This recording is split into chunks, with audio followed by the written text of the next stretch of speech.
السلام علیکم ناظرین، میں ہوں جبرار خان اور آپ دیکھ رہے ہیں پاکستان کی آواز یوٹیوب چینل۔ ناظرین، میرے ساتھ موجود ہے جہلمی، جن کو جہنمی بھی کہا جاتا ہے، انجینئر محمد علی مرزا صاحب۔ ان کے اوپر بہت سارے الزامات ہیں، بہت ساری باتیں ہیں، کہیں کبھی یہ بابوں کے خلاف بول رہے ہوتے ہیں، کبھی ان کو کہا جاتا ہے کہ صحابانوں پہ آ گئے ہو، اور یہ جملے استعمال کیے گئے بہت بڑے سٹیجز سے۔ اور میں ایک صحافی ہوں، میرا تعلق، میری اپنی سوچ ہے، ان کی اپنی سوچ ہے، ان کا اپنا سوچنے کا انداز ہے۔ بہت سارے پوائنٹس ایسے ہو سکتے ہیں جہاں پہ ہم میچ نہ ہوں، شاید سارے ہی ہوں، لیکن سٹارٹ میں تو میں سے کچھ چیزیں پوچھوں گا جو کہ بڑی تلخ بھی ہوں گی، اور امید ہے کہ دیکھنے والے بھی تحمل سے دیکھیں گے اور چیزوں کو اینڈ تک لازمی انجوائے کریں گے۔ السلام علیکم انجینئر بھائی۔ جی وعلیکم السلام ورحمۃ اللہ وبرکاتہ، ولا حول ولا قوۃ الا باللہ، اللہم صلی علی محمد وعلی آل محمد۔ جی ویلکم جی، آپ بالکل پوری دلیری کے ساتھ جو آپ کا دل کرتا ہے آپ پوچھیں۔ ہم تو خود جب دوسرے لوگوں کو آڑے ہاتھوں لیتے ہیں تو ہم اس چیز کو ایکسپیکٹ کرتے ہیں کہ ہم سے بھی جو چاہے ہمارے بارے میں سوال پوچھے، بجائے یہ کہ ہمارے بارے میں آپ باقی لوگوں سے جا کے رائے لیں۔ یہ تو مرنے کے بعد ہے نا، جو بندہ زندہ ہے آپ کے سامنے موجود ہے، آپ اس سے جا کے پوچھ لیں کہ بھائی آپ کے بارے میں یہ سنا تو آپ کا کیا موقف ہے۔ تو انشاءاللہ میں ہر فورم کے اوپر اپنا مقدمہ لڑنے کے لیے تیار ہوں جی۔ اچھا انجینئر محمد علی مرزا صاحب، سب سے پہلی بات تو ذرا یہ بتائیں، لوگ آپ کو انجینئر کے نام سے جانتے ہیں، آپ کون سے انجینئر ہیں؟ اور سننے میں ہے کہ آپ 19ویں گریڈ کے افسر بھی رہے ہیں، تو ایک طرف آپ کہتے ہیں کہ میں لوئر مڈل کلاس کا تھا، لوئر مڈل کلاس سے آپ ڈائریکٹ افسر کیسے بن گئے؟ اور ساتھ آپ کو یہ بھی کہا جاتا ہے کہ ایجنسیوں نے اس فتنے کو لانچ کیا اور ایجنسیاں اس کی بینیفیشیئر ہیں، تو ذرا بتا دیں کہ آپ ایجنسی کے بندے بھی ہیں، 19واں گریڈ بھی ہے، اور بڑی آسانی سے 5-6 سوال آپ نے اکٹھے کر دیے۔ پہلی بات تو یہ کہ لوور مڈل کلاس یا مڈل کلاس کا اپر مڈل کلاس میں جانے کا پاکستان میں واحد ذریعہ جو ہے نا جی، وہ تعلیم ہے۔ میں اکثر اپنی ویڈیوز میں کہتا ہوں کہ تعلیم ایک ایسی چیز ہے جو پاورٹی سرکل کو توڑ کے آپ کو ہائر پوزیشن پہ لا سکتی ہے، ادروائز تو ایک کاروباری کا بچہ ہی کاروباری ہوگا، ایک عام غریب آدمی تو اوپر نہیں آ سکتا۔ تو میں نے میکینیکل انجینئرنگ کی ہوئی ہے آنرز کے ساتھ، اور میں اپنی یونیورسٹی کے ٹاپرز میں سے تھا۔ اس کے بعد جب میری جاب ہوئی ہے وہاں پہ بھی ہزاروں کینڈیڈیٹس تھے، تو اس وقت تو جو لوگ مجھے کہہ رہے ہیں نا میں ایجنسیوں کا ایجنٹ ہوں، تو میں ان کے فرقے سے تھا، میں کٹر قسم کا بریلوی تھا۔ اتنے کٹر تو خادم رضوی صاحب بریلوی نہیں تھے جتنا میں تھا۔ تو جب میری یہ جاب ہوئی ہے، اور میرا خیال ہے شاید اس پوزیشن میں ہوتا تو وہ جاب بھی نہ ہوتی، کیونکہ پھر تو کئی لوگ جو ہیں وہ میری فرقہ وارانہ اس چیز کو دیکھ رہے ہوتے ہیں۔ تو یہ تحقیق کا معاملہ تو پھر بہت بعد میں شروع ہے نا۔ میری جاب جو ہے وہ 2002 کے اندر فائنل میں نے جوائننگ دی تھی، 2001 میں میری سلیکشن ہوئی تھی۔ کون سے اسکیل پہ ہوئی تھی؟ اس وقت تو 17ویں اسکیل میں تھی۔ آفیسر پاکستان میں جتنے ہیں وہ 17 اسکیل میں جاتے ہیں، ڈاکٹرز ہوں یا انجینئرز، اور پھر ریگولرلی پروموشن ہوتے ہوئے میں 19 گریڈ تک پہنچا ہوں۔ 2014 میں 19th گریڈ میں چلا گیا تھا، اور آلموسٹ 15 سال سروس کی ہے۔ اس کے بعد میں نے ریٹائرمنٹ لے لی، اور ریٹائرمنٹ کوئی ایجنسیوں کا کوئی اس سے لینا دینا نہیں تھا، بس یہ دعوت کے حوالے سے مصروفیات ایسی تھی۔ اس وقت مجھے یہ ریٹائرمنٹ آفر کی گئی کہ آپ چونکہ ایک پبلک فگر بن چکے ہیں تو پیرلل میں آپ ایک ڈیفنس سینسٹیو آرگنائزیشن کے اندر ہیں، تو آپ بہتر ہے کہ ریٹائرمنٹ لے لیں۔ تو میں نے تو وہ کہنا نا کہ کبے نو لات پہ ہی تو کب نکل گیا، تو میرے لیے اپرچونٹی تھی، تو میں نے وہ آفیشیلی 15 سال کی سروس کے بعد آپ لے سکتے ہیں۔ لوگ تو جعلی طریقے سے لیتے ہیں، کوئی میڈیکل کیس بنا لیتا ہے، کوئی اور چکروں میں لے لیتا ہے۔ تو مجھے تو چونکہ انہیں آفر کی تھی، چونکہ میں ایک آپ سمجھ لیں ٹاپ لیول کے اوپر سرو کر چکا تھا، اور ڈاکٹر سمر مبارک مان اور ان کے بعد آنے والے جتنے سینئر ہمارے چیئرمین یا ڈی جیز وہ مجھے پرسنلی جانتے ہیں۔ میں یعنی وہاں پہ بریفنگ والا کام بھی کرتا تھا آرگنائزیشن لیول کے اوپر، اسپیکنگ پاور کی وجہ سے، تو مجھے سارے جانتے تھے، انہوں نے بڑی رسپیکٹ دی۔ آج بھی ان کے ساتھ اچھے تعلقات ہیں، اور اچھے طریقے سے سلسلہ اپنے آفس کے سارے کولیگز کے ساتھ جاری ہے۔ اس کا ایجنسیوں سے کوئی لینا دینا نہیں تھا، تو میں نے ریٹائرمنٹ لی ہے۔ اور اس کے بعد اگر وہ کہتا ہے میں ایجنسیوں کا بینیفیشری ہوں یا ایجنسیاں میری بینیفیشری ہیں، تو میرے بھائی میں تو اسٹیبلشمنٹ یا فوج کا جو کردار ہے ہماری پالیٹکس کے اندر یا مذہبی جماعتوں کے ساتھ، میں تو ہمیشہ اس کا مخالف رہا ہوں۔ اس وقت کا مخالف ہوں جب سے یہ لوگ ایجنسیوں کو پال رہے تھے، ایجنسی والے ان مذہبی جماعتوں کو پال رہے تھے، خواہ وہ حافظ سعید صاحب کی جماعت ہو، خواہ بعد میں ٹی ایل پی جس طریقے سے انہوں نے ان کو یوز کیا, ٹی ایل پی والوں کے اپنے مقاصد تو اچھے تھے جو وہ سمجھتے تھے, لیکن ظاہر ہے کہ وہ ایجنسیوں کو بھی اس اعتبار سے ایسی جماعت چاہیے تھی, تو دونوں کی جب چیزیں کمبائن ہوگی تو لیکن 2019 کے اندر علامہ خادم حسین رضوی صاحب نے جب ایجنسیوں نے ان کو روکا, پراپرلی کہا کہ ایک نو کا آپشن آیا کہ اب آپ نے نہیں نکلنا باہر, تو علامہ خادم حسین رضوی تو میدان میں آ گئے تھے, تو ایجنسیوں اسی وقت سائڈ پہ ہو جاتی ہیں. جی اس لیے کہ خادم رضوی صاحب اپنی کاز کے ساتھ مخلص تھے نا.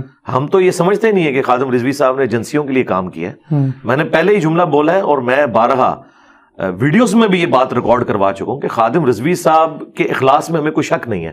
میں تو مطلب انہیں اس وقت سے جانتا ہوں جب میری ابھی داڑھی بھی نہیں نکلی تھی, یعنی 1994 میں جب میں ایف ایس سی میں تھا, تو ہمارے جیلم شہر میں میرے گھر کے پاس ہی مسجد ہے جہاں سے انہوں نے تعلیم بھی حاصل کی ہے, ان کا پیر خانہ بھی جیلم میں ہے. تو میں اس وقت خادم رضوی صاحب کو جانتا تھا جب ان کو سوائے علمی حلقوں کے وہ بھی ان کے جو اسٹوڈنٹس ہیں وہ جانتے تھے.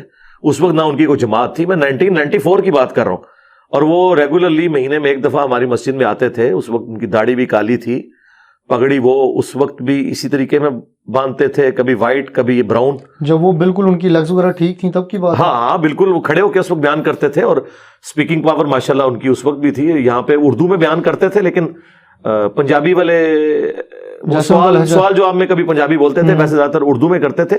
تو میں تو ان کو اس وقت سے جانتا ہوں, اس لیے ان کی وفات کے اوپر میں نے پوری ڈیٹیل ویڈیو ریکارڈ کرائی تھی. اس میں میں نے کہا تھا جنازہ پڑھنے کیوں نہیں آیا علامہ خادم حسین رضوی؟ ہاں وہ میں آپ کو بعد میں بتاتا ہوں.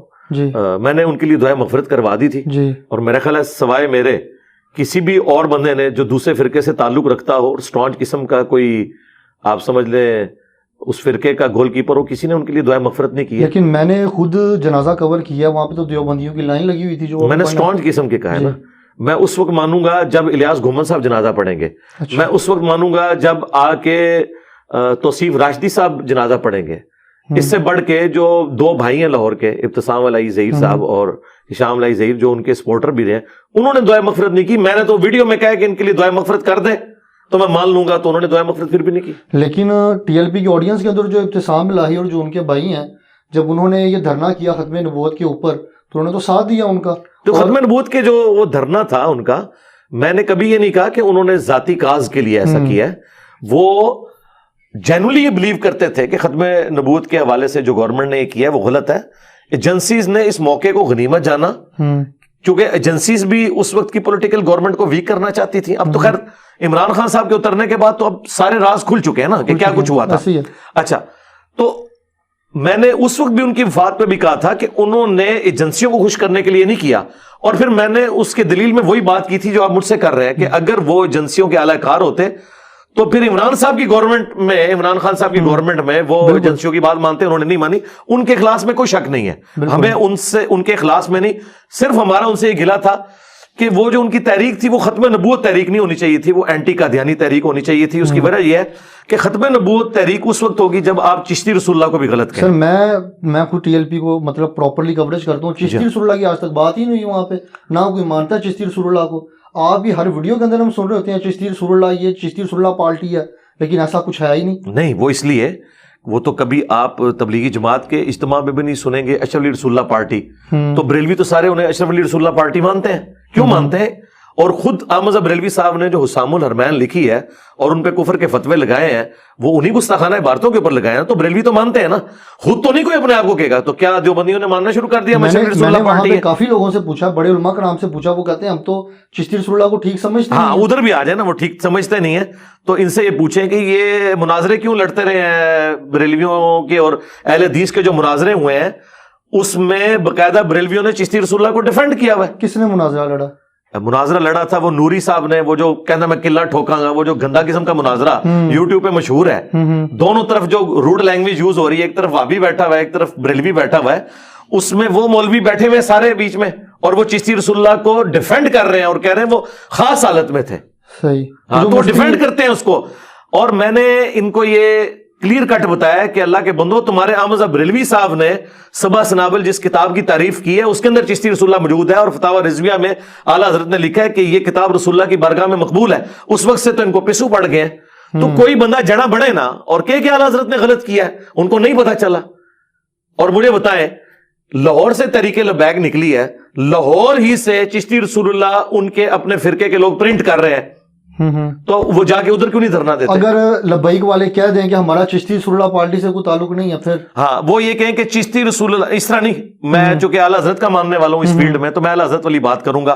وہ یہ کہیں گے چشتی رسول اللہ پڑھانے والے، اس کے حق میں مناظرے کرنے والے، اس کو چھاپنے والے، ٹھیک ہے، اس کو بیچ کے کمائی کھانے والے، یہ سب کے سب جو ہے نا وہ کافر ہیں، ٹھیک ہے، اور ہم ان سب سے اعلان برات کرتے ہیں. یہ کریں تو میں اگلی مور جو ہے وہ کرین کے اوپر لگا دوں گا، تو اور ٹائم قیامت تک ہے، وہ کبھی بھی نہیں کہیں گے. یہ جو الیکشن ہونے والے 2023 میں، اس میں مور کس پہ لگا؟ میں کرین پہ لگا دوں گا نا، اگر وہ ان گستاخانہ عبارتوں سے اعلان برات کر دیں. اور لیکن اس طریقے سے کریں جو اعلیٰ حضرت نے سکھایا ہے. وہ کہ اعلیٰ حضرت کہتے ہیں نا ان کے کفر میں شک کرنے والا بھی کافر. یہ کہ چشتی رسول اللہ چھاپنے والا، اسے پرنٹ کرنے والا، اس کو بیچنے والا، اس کے حق میں مناظرے کرنے والا، وہ بھی کافر، اور ان کے کفر میں شک کرنے والا بھی کافر. اب یہ نہ کہیں کہ کتابیں تبدیل ہو گئی ہیں، کتابیں تبدیل ہو گئی ہیں تو اب ان کا راگ لاپ رہے ہیں نا. کتابیں تو تبدیل ہو گئی ہیں. نہیں، کتابیں تبدیل ہو گئی ہیں تو پہلے مناظرہ کیوں کر رہے تھے؟ اس کا مطلب ہے کہ میں ان کا مجدد ہوں جس نے آ کے انہیں بتایا کہ کتابیں تبدیل ہو گئی ہیں. لیکن غلطی مان لی ہے نا. غلطی نہیں، غلطی انہوں نے یہ مانی نہیں ہے. غلطی تو تب مانے نا جب وہ کہ بزرگوں نے غلط کیا، اور ہم جو پہلے ڈیفینڈ کر رہے تھے ہمیں پتہ نہیں چلا، انجینئر صاحب نے آ کے بتایا. تو اس ایک بات کی وجہ سے آپ کہہ رہے ہیں کہ جو ٹی ایل پی ہے اس کو اینٹی قادیانی ہونا چاہیے، یا نہ کہ ختم نبوت تحریک ہونا چاہیے؟ میں تو کہتا ہوں کہ کاش ٹی ایل پی ختم نبوت تحریک بنے، اینٹی قادیانی صرف نہ رہے. اینٹی قادیانی تو ہم بھی ہیں. ہم ختم نبوت پہ چاہے غلام احمد قادیانی دجال ڈاکہ مارے، چاہے اشرف رسول اللہ کلمے کو انڈورس کر کے ڈاکہ مارے، چاہے چشتی رسول اللہ کو انڈورس کر کے کوئی ڈاکہ مارے، خواہ کشف المحجوب کی وہ جو گستاخانہ عبارتیں ہیں صاحب اور سکر کی، یا بازی بستامی کا کہنا کہ میرا جھنڈا محمد کے جھنڈے سے بڑا ہوگا، اور تذکرۃ الاولیاء میں سبحانی ما اعظم شانی، جتنی گستاخانہ عبارتیں میں نے ہائی لائٹ کی ہیں، یہ ساری کی ساری گستاخانہ عبارتوں کو گستاخانہ سمجھے.